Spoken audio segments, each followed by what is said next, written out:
আরশাদ, বসো। আরশাদ বসতে বসতে চিন্তিত গলায় বলল, কি হলো? ম্যানেজার তোমার ভয়ে ওই রাতের সব ফুটেজ ডিলিট করে দিয়েছে। আমি খোঁজ নিয়ে এসেছি। সঙ্গে সঙ্গে রাগে ক্রোধে অগ্নিমূর্তি ধারণ করলো আরশাদের চোখ মুখ। হাত দুটো মুষ্টিবদ্ধ করে সে রাগে ফুঁসছে। সমাধানের এত কাছাকাছি এসেও কোনো সমাধান হলো না। ইচ্ছে করছে ম্যানেজারকে তুলে আছাড় মারতে। বহু কষ্টে নিজেকে সামলে আরশাদ বিড়বিড় করে বলল, ইডিয়েট।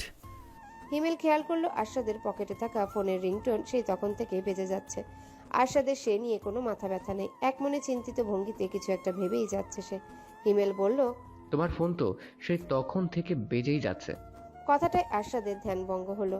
সে খেয়াল করে দেখলো ফোনটা অরার। কাল রাতে মেয়েটার কাছ থেকে তার ফোন নিয়ে নেওয়ার পর থেকে আরশাদ খেয়াল করছে অসংখ্যবার অপরিচিত নাম্বার থেকে ফোন আসছে। ফোনগুলো নির্ঘাত সাংবাদিকরা করছে। সাংবাদিকরা সরাসরি সেলিব্রিটিদের ফোন করেই বিরক্ত করে।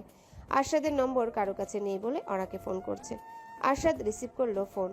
অপর প্রান্ত থেকে উৎসুক সাংবাদিক উৎফুল্ল কণ্ঠে বলল, আপু, আপু, আপনার সাথে আরশাদ স্যারের কি সম্পর্ক?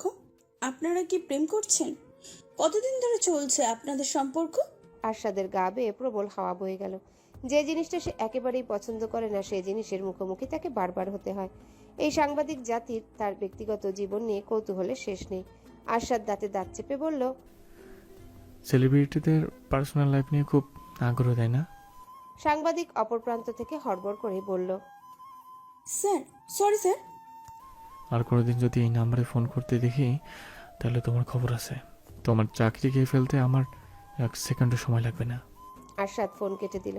তার রাগের সীমা ক্রমেই ছাড়িয়ে যাচ্ছে। সাধারণ মানুষের সেলিব্রিটিদের জীবন নিয়ে এত মাথা ঘামাতে হবে কেন?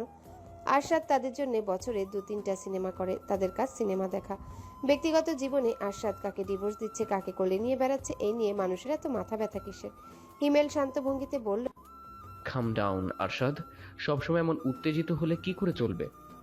আরশাদ ঝাঁঝালো গলায় বলল, বাজে কথা বলার একটা লিমিট থাকে হিমেল। এই জন্য আমি এই সাংবাদিকের সহ্য করতে পারি না। নিজেদের মন গড়া কথাগুলোকে এরা সত্যি মনে করে। হিমেল প্রসঙ্গ পাল্টানোর উদ্দেশ্যে বলল, ওরা ঠিক আছে? না, একদমই না। আমার দেখা সব থেকে স্ট্রং মেয়ে ওরা। ওরা সে কিনা কিছু মানুষের মন গড়া গল্পের কারণে ঘরে বসে মুখ রুখে কাঁদছে। কোনো মানে হয়? তুমি তো কমেন্ট পড়ো না। সবাই ওরাকেই বেশি টার্গেট করছে, বিশেষ করে তোমার ফ্যানরা। মানুষের ধারণা ওরা তোমার সামনে অজ্ঞান হওয়ার অভিনয় করেছে, যাতে তুমি ওকে নিজের রুমে নিয়ে যাও। আরশাদ বিরক্ত গলায় বলল। রিডিকিউলাস। হিমেল বিজ্ঞ গলায় বলল, তোমার ইমেজ সেভ করতে হবে আরশাদ। সবাই তোমাকে ক্যারেক্টারলেস ভাবছে। ডিভোর্সের সময় যেভাবে ভেবেছিল। আমি কোনো প্রতিবাদ করি না বলে বারবার আমাকেই টার্গেট করতে হবে? হিমেল ভ্রুকুচকে বলল, প্রতিবাদ করো না কেন? আমি বলেছিলাম ডিভোর্সের পরে একটা ইন্টারভিউ দিয়ে সবাইকে জানিয়ে দিতে যে নওশিন চিট করেছে। তুমি করলে না। সেজন্যই তো আজও একটা মহল ডিভোর্সের জন্য তোমাকে দোষী মনে করে। আরশাদ তাচ্ছিল্যের হাসি হেসে বলল, কারণ আমি আমার মেয়ের ডিপ্রেশনের কারণ হতে চাই না। কথা যখন বড় হয়ে ওই ইন্টারভিউ দেখতো, আমার কারণে নিজের মাকে ঘৃণা করা শুরু করতো। মনে করতো ওর জীবনটা আমি শেষ করে দিয়েছি। মানলাম, কিন্তু এবার হাত গুটিয়ে বসে থাকা যাবে না। তো কি করব আমি? বুদ্ধি দাও। অনেকটা সময় হিমেল চিন্তা করে বলল, একটা বুদ্ধি অবশ্য আছে। কি বুদ্ধি? হিমেল চুপ করে রইল। বারবার সে কিছু একটা বলতে চাইছে কিন্তু বলতে পারছে না। আরশাদ বিরক্ত ভঙ্গিতে বলল। কি হলো বলো? হিমেল মনে মনে সাহস সঞ্চয় করে বলল, এই অরা মেয়েটাকে তুমি বিয়ে করে ফেলো। আরশাদ প্রবল বিস্ময়ে কয়েক মুহূর্ত হিমেলের দিকে এমনভাবে তাকিয়ে রইল যেন তার মতো বোকা এই পৃথিবীতে দ্বিতীয়টি নেই। আরশাদ হতাশ গলায় বলল, তোমাকে ডাকাই ভুল হয়েছে। আমার বোঝা উচিত ছিল। তোমার মাথাটা একেবারে খারাপ। Arshad, trust me, this is the best option we have. Arshad কঠিন গলায় বলল, this is not even an option. তুমি নিজেও বুঝতে পারছো কি বলেছো? আমি শুধু শুধু বিয়ে করতে যাবো কেন? শুধু শুধু না আরশাদ, নিজের ইমেজ রক্ষা করার জন্য বিয়ে করবে। বিয়ের সাথে ইমেজ রক্ষার কি সম্পর্ক? দেখো আরশাদ, সাংবাদিকরা ঘন ঘন ফোন দিয়ে বিরক্ত করছে। ফেসবুকের গ্রুপে গ্রুপে তোমাকে নিয়ে সমালোচনা হচ্ছে। বিয়ের পর তুমি বুক উঁচু করে বলতে পারবে, আমার বউকে আমি কোলে নিয়েছি, তাদের তোদের কি? এতে কোনো সমস্যার সমাধান হবে না ইমেল। যখন কোলে নিয়েছিলাম তখন তো ওরা বউ ছিল না। সমস্যা বরং আরো বাড়বে। হিমেল বলল, বিয়ে কবে হয়েছে এটা তো কেউ জানতে পারবে না। প্রথমে তোমাদের কোর্ট ম্যারেজ হবে, তারপরে কাজী সাহেবের সামনে বিয়ে। কোর্ট ম্যারেজের হলফনামায় আমি পরশুর আগের দিনের তারিখ লিখব। ওই হলফনামাটাই সাংবাদিকদের কাছে পৌঁছে দেব। আশাদ দৃঢ় গলায় বলল। This is impossible. আমার জীবনে আমি আর বিয়ের মতো ভুল করছি না। আরে বাবা, সারা জীবনের জন্য বিয়ে করতে হবে নাকি? বিয়ে করে 1 বছর একসাথে থাকলে তারপর ডিভোর্স দিয়ে দিলে। তোমার কাছে কি পুরো ব্যাপারটা পুতুল খেলা মনে হয়? আজকে বিয়ে করলাম, কালকে ডিভোর্স দিয়ে দিলাম। তাছাড়া আমার ইমেজ রক্ষার বিয়েতে ওরা রাজি হবে কেন? কারণ তোমার ইমেজের সাথে সাথে অরার ইমেজের সংকটের মুখে। বেশিরভাগ মানুষ ওকেই বাজে বাজে কথা বলছে। বিয়ে না করলে মানুষের সামনে মুখ দেখানোর পক্ষে কঠিন হয়ে যাবে। আশাদ চুপ করে রইল। কোনো এক গভীর চিন্তায় তার মস্তিষ্ক মগ্ন। হিমেল উঠে দাঁড়াতে দাঁড়াতে বলল, আমি আমার রুমে গিয়ে রেস্ট নিচ্ছি, তুমি বিষয়টা ভেবে দেখো। গভীর চিন্তায় পড়ে গেল আশাদ। হিমেল অত্যন্ত বুদ্ধিমান একটা মানুষ। সে শুধু শুধু ও বিয়ের মতো বড় একটা সিদ্ধান্ত নিতে বলবে না। প্রকৃত পরিস্থিতিটা কেমন আশাদ জানে না। আশাদ বুঝতে পারছে মানুষ তাকে নিয়ে বাজে মন্তব্য করছে, তবে সেই বাজে মন্তব্যের গভীরতা কতটুকু। পকেট থেকে নিজের ফোনটা বের করলো আশাদ। তাকে নিজে ওই কমেন্টগুলো পড়ে দেখতে হবে। সে ফেসবুকে অযথা ঘোরাঘুরি করে না, অনেক বছর হলো। তার পেজ থেকে যে পোস্টগুলো করা হয় সেগুলো এই সবই অর্ডার করা। নিউজফিডের প্রথম ভিডিওটা তার এবং অরার সিসিটিভি ফুটেজ, কোনো এক পেজের পোস্ট করা। দ্বিতীয় ভিডিওটাও একই, তবে এটার সঙ্গে নিউজ আকারে কিছু কথাও জুড়ে দেওয়া হয়েছে। আমাদের দেশে তো আবার ফেসবুকীয় সাংবাদিকদের অভাব নেই। আশাদ অবাক হয়ে দেখলো নিউজফিডে যতদূর পর্যন্ত যোগ যায় ততদূর পর্যন্ত একই ভিডিও ঘুরে বেড়াচ্ছে। একটা পোস্টের কমেন্ট সেকশনে ঢুকে পড়ল আশাদ। শ্রেয়া কবির লিখেছে, তাচ্ছিল্যের হাসি আসলো আশাদ। তাকে বয়কট করা মানে আস্ত ইন্ডাস্ট্রিকে বয়কট করা। এই ব্যাপারটা তাকে যারা পছন্দ করে না তারাও জানে, তবুও যে কি করে মানুষ এসব লেখার সাহস পায়। আহসান হোসেন নামের একজন কমেন্ট করেছে, আরশাদ তো দেখি আলোর থেকে দ্রুত গতিতে নিজের জীবনের নারী বদলায়। রাজ্যহীন রাজা নামের আইডি থেকে কমেন্ট করা হয়েছে, সি সি সি সি, শেষ পর্যন্ত ম্যানেজারের সাথে প্রেম। আশাদের লজ্জা হওয়া উচিত। মহসিনকে তাড়িয়ে দিয়ে এই মেয়েটার সাথে রাত কাটাচ্ছে। সি সি সি। সানিয়া রহমান লিখেছে, এই মেয়েটাই তাহলে ওদের সুখের সংসারে আগুন লাগিয়েছে। নওশিনা ছোট্ট মেয়েটার জন্য খারাপ লাগছে। আর সাথের মতো স্বামী যেন কারো কপালে না জোটে। এত সুখের সংসার ফেলে ম্যানেজারের সাথে প্রেম করেছি। আশাদ একটা একটা করে কমেন্ট পড়ছে আর একটু একটু করে তার চোয়াল শক্ত হয়ে উঠছে, হাত মুষ্টিবদ্ধ হয়ে আসছে। চোখ দুটো দিয়ে যেন অগ্নি ঝরছে। ওই চোখ দুটো যার দিকে তাকাবে সেই যেন পুড়ে ছাই হয়ে যাবে। আবারও পড়তে শুরু করলো আশাদ। লাবিবা ইসলাম লিখেছে, রিফাত মজুমদার এই কমেন্টে রিপ্লাই দিয়ে লিখেছে, আরশাদের মতো মানুষ কোনো মেয়েকে বিয়ে করবে না, ইউজ করে ফেলে দেবে। নরশিল এইসব সহ্য করতে পারে না বলেই তো চলে গেছে। হাত থেকে ফোনটা ছুঁড়ে ফেলে দিল আশাদ। রাগে তার সমস্ত শরীর জ্বলে যাচ্ছে। ইচ্ছে করছে সমগ্র পৃথিবীটাকে পুড়িয়ে ফেলতে। না, একটু ভুল বলা হলো। তার ইচ্ছে করছে এই সব মানুষদের মস্তিষ্ক জ্বালিয়ে দিতে। মিথ্যা অপবাদে জীবনে বহুবার মুখ বুজে সহ্য করেছে আশাদ, একটাবারও কোনো প্রকার প্রতিবাদ করেনি। তবে এবার অনেক হয়েছে। আশাদ এমন কিছু একটা করবে যাতে সবার মুখ বন্ধ হয়ে যায়। মেঝের দিকে দৃষ্টি আটকে আছে অরার। গতকাল থেকে আজ পর্যন্ত তার চোখ দুটো বেয়ে জল গড়িয়ে পড়া এক মুহূর্তের জন্য থামেনি। বারবার চোখের সামনে ভেসে আসছে ওই মন্তব্যগুলো। ঘর থেকে বের হতে তার ভয় লাগছিল। মনে হচ্ছিল যেন ঘর থেকে বের হলেই সবাই তাকে ঘিরে ধরবে, মুখের সামনে এক এক করে বলতে শুরু করবে ওই বাজে কথাগুলো। তবুও একরাশ সাহস সঞ্চয় করে ঘর থেকে বেরিয়ে এখানে এসেছে ওরা। ঘর থেকে এখানে আসা পর্যন্ত বহু মানুষ তার দিকে ঘাড় ঘুরিয়ে অদ্ভুত দৃষ্টিতে তাকিয়েছে। ওই দৃষ্টিগুলো এড়িয়ে চলার কোনো উপায় থাকলে আসলেই ভালো হতো। অরার ইচ্ছে করছে পৃথিবী থেকে হারিয়ে যেতে, মাটির কয়েক ফুট গভীরে ঢুকে লুকিয়ে পড়তে। আসলেই যদি সম্ভব হতো সেটা। হোটেলের এই ছাদটাকে প্রকৃতির মাঝে আড্ডা দেওয়ার দারুণ ব্যবস্থা রয়েছে। অরা বসে রয়েছে একটা দোলনার উপরে, তার মুখোমুখি চেয়ারে বসে আশাদ। দুজনের চোখে মুখে বিচিত্র চিন্তারা খেলে বেড়াচ্ছে। যে অনাকাঙ্ক্ষিত ঝামেলায় তারা দুজনে পড়েছে তা থেকে নিস্তার পাওয়ার উপায় কি ওই একটাই? এমনিতে অরার মাঝে অস্বস্তির শেষ নেই, তার উপরে আবার এই নীরবতা যেন অস্বস্তি কয়েক গুণ বাড়িয়ে দিচ্ছে। অরা তাই নীরবতা ভঙ্গ করে বলল, স্যার, চিন্তার জগৎ থেকে বেরিয়ে এসে আশাদ অস্পষ্ট গলায় বলল। হুম। অরা মনে মনে সাহস সঞ্চয় করে বলল, আমি সেদিন ইচ্ছে করে সেন্সলেস হয়ে পড়িনি। কেউ ইচ্ছা করে সেন্সলেস হতে পারে না ওরা। অরা কম্পিত স্বরে বলল, সবাই তো বলছে আমি অভিনয় করেছি, কিন্তু আপনি তো বিশ্বাস করুন স্যার, আমি কোনো অভিনয় করিনি। আশাদ তাকে আশ্বস্ত করে বলল, আমাকে এসব কথা বলতে হবে না ওরা। আমি জানি তুমি কতটুকু অসুস্থ ছিলে। সবাই তো আমাকেই খারাপ মনে করছে, সবাই বলছে আমার কারণেই নাকি। কথাটা শেষ করতে পারলো না ওরা। তার মনে মনে সাজিয়ে রাখা কথাগুলো কেমন এলোমেলো হয়ে যাচ্ছে। তোমার কারণে কি? ওরা ভয়ে ভয়ে বলল, আমার আমার কারণেই নাকি আপনার সংসার ভেঙেছে। আরশাদ দীর্ঘশ্বাস ফেলে বলল, তুমি জানো সত্যিটা কি ওরা? জানি স্যার, কিন্তু মানুষের এইসব বাজে কথা আমার সহ্য হয় না। আর আমি যখন এখানে আসার জন্য ঘর থেকে বের হলাম, তখনও সবাই ঘাড় ঘুরিয়ে ঘুরিয়ে আমায় দেখছিল। নিশ্চয়ই মনে মনে ওরা আমাকে নিয়ে খারাপ কথা চিন্তা করেছে। কথাটা বলতে বলতে অরারও চোখে জল এসে গেল। বিনা দোষে তাকে দিনরাত মানুষের কটাক্ষের সম্মুখীন হতে হচ্ছে, এমন জীবন তো সে চায়নি। সে তো চেয়েছিল নিতান্তই সাধারণ একটা জীবন। তবে কেন জীবনে এই কঠিন বাঁকে মন নিচ্ছে? স্যার, আমরা কি কোনো কিছু করতে পারি না? হিমেলের সঙ্গে আমার কথা হয়েছে। কি বলেছেন উনি? আরশাদ অকপটে বলল। বলেছে তোমাকে বিয়ে করতে। বিস্ময়ে অভিভূত হয়ে অরা তাকিয়ে রইল আরশাদের দিকে। কি বলছে এই ছেলে? কথাটা কর্ণকুহরে প্রবেশ করার সঙ্গে সঙ্গে অরার হৃদস্পন্দন এক লাফে বেড়ে গেল। এমন ভয়ঙ্কর কথা বলার আগে বিন্দুমাত্র পূর্বাভাস দেওয়ার প্রয়োজন মনে করল না আরশাদ। আরশাদ গম্ভীর গলায় বলল, ওই ভিডিওর পরে দেশের মানুষ মনে করেছে আমাদের অ্যাফেয়ার চলেছে। ও ইজ নট ট্রু। কিন্তু বাঙালিকে কে বোঝাবে? তারা ধরেই নিয়েছে আমাদের একটা সম্পর্ক আছে।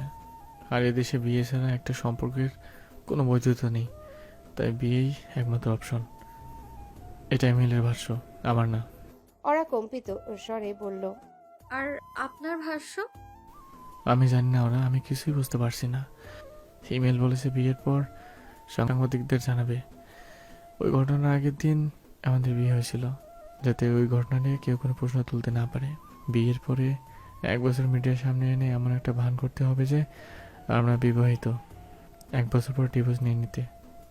আরশাদের বলা প্রতিটা শব্দের সঙ্গে সঙ্গে অরার বিস্ময় একটু একটু করে বেড়ে যাচ্ছে। অরা বুঝতে পারছে না তার কি অনুভব করা উচিত। আরশাদ কি তাহলে তাকে সরাসরি বিয়ের প্রস্তাব দিচ্ছে? ইমেজ রক্ষা করার জন্য 1 বছরের বিয়ে? আমার কাছে একটা বিয়ের মূল্য অনেক বেশি। এভাবে চুপ করে ইমেজ রক্ষা করার জন্য বিয়ে আমি সমাধান করি না। আমার অন্যদিকে মনে হচ্ছে হিমেল ভুল। কিচ্ছু বলিনি। এছাড়া কোনো অপশন আমাদের কাছে নেই। আজকে আমি জানি মানুষের কমেন্ট পড়েছে, মিথ্যা অপবাদে ভরে গেছে পুরো ফেসবুক। বাঙালি তার স্বভাব মতো একটা ঘটনা পুরোপুরি না জেনে টার্গেট করেছে আমাদের। নিজের বিয়ে নিয়ে প্রত্যেকটা মেয়েরই স্বপ্ন থাকে। ওরা কোনোদিনও কাউকে ভালোবাসতে চায় না। তবে বিয়ে নিয়ে তারও স্বপ্ন আছে। সেই স্বপ্নে তার বিয়ের ছোট্ট একটা আয়োজন করা হবে, সুন্দর করে সাজানো হবে বিয়ের স্থান। ফুল আর আলোকসজ্জায় মোহনীয় হতে হবে জায়গাটাকে। আর টকটকে লাল শাড়িতে সে সাজবে মনের মতো করে। তবে ওরা হয়তো দুঃস্বপ্নেও কোনোদিনও এমন বিয়ের কথা চিন্তা করেনি। অনেকটা সময় চুপ করে থেকে ওরা বলল, আমি কি আমার ফোনটা পেতে পারি স্যার? ফোন ফিরে পেয়ে নিচে নেমে এলো ওরা। তার মস্তিষ্ক চিন্তা ভাবনা করার পর্যায়ে নেই। আরশাদের কথাগুলো এখনো তার কানে বেজে যাচ্ছে। সত্যি বলে মনে হচ্ছে না। মতামত নেওয়ার জন্যে ওরা তাই ফোন করলো সীমাকে। পুরো ঘটনা শুনে সীমা অপর প্রান্তে বিস্ময়ে খাবি খেয়ে উঠল। ওরা অসহায় গলায় বলল, আমি এখন কি করব সীমা? সীমা সঙ্গে সঙ্গে বলল, কি আবার করবি? হ্যাঁ বলে দে। ওরা অবাক গলায় বলল, রাজি হয়ে যাব? আরে গাধা মেয়ে, আরশাদ নিজে থেকে তোকে বিয়ের প্রস্তাব দিচ্ছে। প্রস্তাবটা না দিলে কি হতো একবার ভেবে দেখ। আমি কিছুই বুঝতে পারছি না। কিছু বুঝতেও হবে না তোকে, চুপচাপ হ্যাঁ বলে দে। মানুষজন তোকে নিয়ে ছিছি করছে। বিয়েটা না করলে তো মানুষের সামনে মুখই দেখাতে পারবি না। তো আমি তো কিছু করিনি। সীমা আক্ষেপ নিয়ে বলল, সেটা কেউ এখন আর বিশ্বাস করবে না। ওরা বাঙালি একবার যা বিশ্বাস করে তাতেই অনড় থাকে। আরশাদের উকিল যা বলছে তোদের ভালোর জন্যই বলছে। তাছাড়া বিয়ে করে তো আর তোকে বিবাহিত জীবনযাপন করতে হবে না। 1 বছর আরশাদের সঙ্গে এক বাড়িতে থাকবি, মানুষের সামনে এমন ভাব করবি যেন তোরা হ্যাপিলি ম্যারিড। 1 বছর পর তুই তোর রাস্তায়, আরশাদের রাস্তায়। কিছুই বুঝতে পারছে না ওরা। ঝোঁকের মাথায় বিয়ের মতো এত বড় একটা সিদ্ধান্তে সায় দিয়ে দিবে সে? বিয়ের পর কি বদনাম থেকে মুক্তি মিলবে? মানুষ কি বন্ধ করবে তাকে নিয়ে বাজে কথা বলা, নাকি ঠিক এভাবেই অপদস্থ করে যাবে তাকে? ওরা আর কিছুই ভাবতে পারছে না। সে প্রাণপণ চাইছে এমন একটা সময় ফিরে যাওয়ার, যখন সবটা স্বাভাবিক ছিল। বাড়ন্ত হৃদস্পন্দন, একরাশ দুশ্চিন্তা, সমাধান খুঁজে না পাওয়ার ব্যর্থতা, বাজে মন্তব্যের প্রভাবে হৃদয় বিষিয়ে যাওয়া, সবকিছুর একসঙ্গে অবসান ঘটল রাত 9টা 38 মিনিটে। অত্যন্ত গোপনীয়তার সঙ্গে বিয়ে হয়ে গেল আরশাদ এবং অরার। বিয়ের মতো জটিল বিষয়ে সায় দেওয়ার পেছনে দুজনেরই নিজস্ব কারণ রয়েছে। মানুষের অহেতুক বাজে মন্তব্য সাধারণত গায়ে মাখায় না আরশাদ, তবে এবার যেন সবটা ধরাছোঁয়ার বাইরে চলে যাচ্ছে। আরশাদ তার ফলোয়ার হারাচ্ছে। তাছাড়া সিনেমা হলে এখনও শেষ বিকেল সিনেমাটা চলছে। গত কয়েকদিনে সিনেমা হল থেকে দর্শক মুখ ফিরিয়ে নিয়েছে। সিনেমার আয় নেমেছে ধস। আরশাদ খুব ভালো করে জানে তার এই খ্যাতির পেছনে সবথেকে বড় অবদান তার ভক্তদের, আর সেই ভক্তরাই যদি তার দিক থেকে মুখ ফিরিয়ে নেয় তবে সেটা তার ক্যারিয়ারের জন্য মঙ্গলজনক হবে না। এই হোটেলের সিসিটিভি ক্যামেরা কন্ট্রোল রুমের দায়িত্বে থাকা ওই ছেলেটার একটা ভুলের জন্য আজ আরশাদের খ্যাতি এক প্রকার হুমকির মুখে। ছেলেটা তার যথাযথ শাস্তি পাচ্ছে। ডিজিটাল নিরাপত্তা আইনে কঠিন মামলা দেওয়া হয়েছে তার বিরুদ্ধে। তবে তাকে শাস্তি দিলে পরিস্থিতি ঠান্ডা হবে না। ভক্তরা ধরেই নিয়েছে আরশাদের সঙ্গে অরার অবৈধ সম্পর্ক রয়েছে।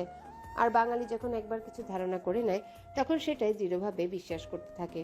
পরিস্থিতি আপাতত ঠান্ডা করতে হবে। যে মানুষগুলো আরশাদের দিক থেকে মুখ ফিরিয়ে নিয়েছে তাদের বোঝাতে হবে সে কোনো ভুল করেনি। সত্যি কথা বললে যেহেতু কেউ বিশ্বাস করবে না তাই মিথ্যার আশ্রয়টাই বেছে নিয়েছে আরশাদ। অরা সায় দিয়েছে কারণ সে চায় যত দ্রুত সম্ভব তার স্বাভাবিক জীবনে ফিরে যেতে।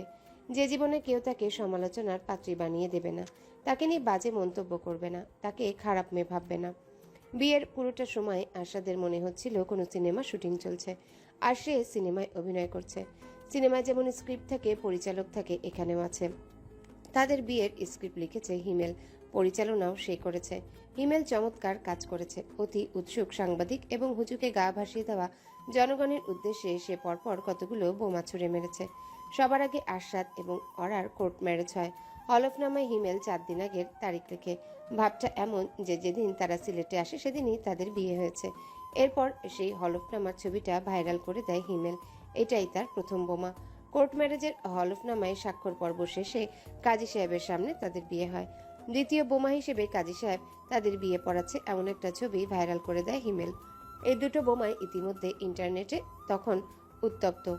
এতদিন যারা ভিডিও নিয়ে হইচই করেছিল তারা হইচই করার নতুন বস্তু পেয়ে গেছে। সুপারস্টার আরশাদ হকের বিয়ে। বাজে মন্তব্যকারীরা হঠাৎ করে সাধু হয়ে গেল, মিষ্টি ভাষায় লিখতে লাগলো।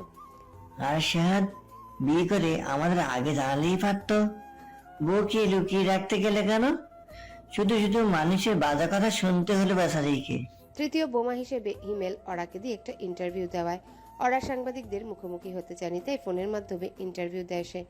ইন্টারভিউতে সত্যের মতো করে কতগুলো মিথ্যা বলে সে। সব মিথ্যাই হিমেলের শিখিয়ে দেওয়া। অরা ইন্টারভিউতে বলে 1 বছর ধরে আরশাদ তাকে পছন্দ করে। অরা বুঝতে পেরেছিল ঠিকই, কিন্তু আরশাদ কখনো মুখ ফুটে বলেনি। 4 দিন আগে সিলেটে এসে আরশাদ হঠাৎ করে তাকে বিয়ের প্রস্তাব দেয়। অরা এমন আকস্মিক প্রস্তাবে হকচকিয়ে গেল, শেষমেশ রাজি হয়ে যায়। এই ছোট্ট সুন্দর ভালোবাসার গল্পটাও পাবলিক পছন্দ করেছে। যারা আজ সন্ধ্যা পর্যন্ত আরশাদকে চরিত্রহীন বলে আখ্যা দিচ্ছিল তারাই এখন বলেছে আরশাদের মতো সোনার টুকরা ছেলে এই পৃথিবীতে দ্বিতীয়টি নেই। একটা মেয়েকে পছন্দ করেছে কিন্তু প্রেমের প্রস্তাব দেয়নি, সোজা বিয়ের প্রস্তাব দিয়েছে। সর্বশেষ বোমা হিসেবে হিমেল আরশাদকে দিয়ে ফেসবুকে তাদের দুজনের ছবি পোস্ট করিয়েছে। ক্যাপশনে আবার লিখেছে, দি লাইট টু মাই ট্রাঙ্কস। যদিও এতে আরশাদের সায় ছিল না, তবে কি আর করার। ইমেজ রক্ষার খাতিরে বিয়েটাই যখন করে ফেলেছে তখন ছবি পোস্ট করা আর কি এমন কঠিন কাজ। আরশাদের হারিয়ে যাওয়া ফলোয়াররা ক্রমেই ফিরতে শুরু করেছে। সকলে সুন্দর সুন্দর কমেন্টে ভরিয়ে ফেলছে সেই পোস্টের কমেন্ট সেকশন। যদিও একটা মহলের মনে হচ্ছে ভিডিও ভাইরাল হয়ে যাওয়ার পর চাপে পড়ে অরাকে বিয়ে করেছে আরশাদ, তবে বেশিরভাগই ইতিবাচক কমেন্ট করছে। নবদম্পতিকে নিয়ে মানুষের আগ্রহের কমতি নেই। আরশাদ অরাকে আশ্বাস দিয়েছে দীর্ঘদিন এই নাটক চালিয়ে যেতে হবে না তাদের। 1 বছর কিংবা তারও কম সময়ের জন্য দুজনের সংসার করার অভিনয় করবে।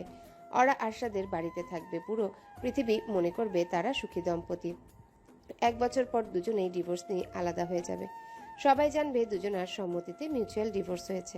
জ্বর থেকে এখনো পুরোপুরি সেরে ওঠেনি অরা। মাথার ভেতরে তীক্ষ্ণ ধরনের একটা ব্যথা রয়েই গেছে।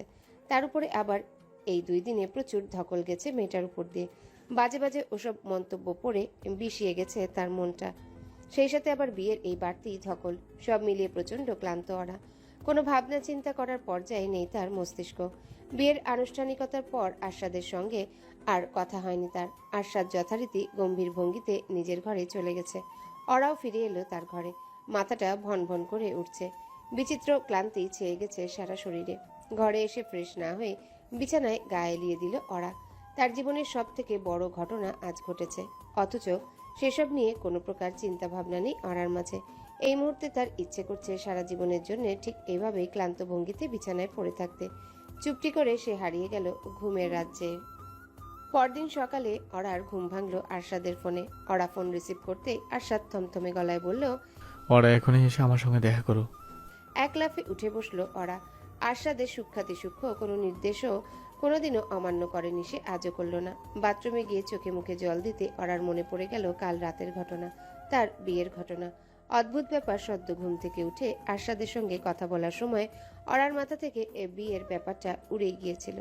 অরা বিশ্বাসই করতে পারছে না এই মুহূর্তে সে বিবাহিত, তাও আবার যে মানুষটার সঙ্গে বিয়ের কথা সে কোনোদিনও কল্পনাতেও আনেনি তার সঙ্গে। হোটেলের লবিতে বসে গম্ভীর মুখে স্ক্রিপ্টের দিকে তাকিয়ে আছে আরশাদ। আজ থেকে আবারও শুরু হতে যাচ্ছে শুটিং। অরার বুকটা ধক করে কেঁপে উঠল। গত 2 দিনে শুটিং এর কোনো খোঁজখবরই নেওয়া হয়নি। নিজের দুশ্চিন্তায় অরা এতটাই মগ্ন ছিল যে কাজকে একটু বেশি অবহেলা করা হয়ে গেছে। অরা আরশাদের সামনে গিয়ে দাঁড়াতেই আরশাদ স্ক্রিপ্টের দিক থেকে চোখ না তুলে বলল, বসো ওরা। অরা ইতস্তত করে বসলো আরশাদের পাশের সোফায়। এর আগেও তো বহুবার আরশাদের সামনে এসেছে, সে তার পাশে বসেছে। কই, কোনো বাড়িতেও এমন অদ্ভুত অনুভূতি হয়নি। মনের মধ্যে দিয়ে কত শত প্রজাপতি যে উড়ে যাচ্ছে তার কোনো হিসাব নেই অরার কাছে। একটু একটু করে তার হৃদ স্পন্দন ক্রমেই বেড়ে যাচ্ছে, গলা শুকিয়ে কাঠ হয়ে যাচ্ছে। কেন হচ্ছে এমনটা? অরা পাশে বসে থাকা মানুষটা আজ তার স্থান নয়, তার স্বামী। এজন্যে অরা চুপ করে বসে রইল। আরশাদ কয়েক মিনিট স্ক্রিপ্টের দিকে চোখ বুলিয়ে অবশেষে বলল, তুমি আজ ঢাকায় ফিরে যাও ওরা, তোমাকে এখানে থাকতে হবে না। সেটের মানুষজন এমনিতে তোমাকে নিয়ে বাড়তি আগ্রহী হয়ে উঠছে। অরা শুকনো গলায় বলল, জি আচ্ছা স্যার। ঢাকায় গিয়ে তুমি সোজা আমার বাসায় উঠবে, মধুরকে বলে রেখেছি, তোমার কোনো অসুবিধা হবে না। অরা হকচকিয়ে গিয়ে বলল, আজই কেন স্যার? আরশাদ যন্ত্রের মতো করে বলল, কারণ এয়ারপোর্টে নামার সাথে সাথে সাংবাদিকরা তোমাকে ফলো করবে। তুমি আমার বাসায় না গিয়ে নিজের বাসায় গিয়ে উঠলে এই নিয়ে আবার কথা উঠতে পারে।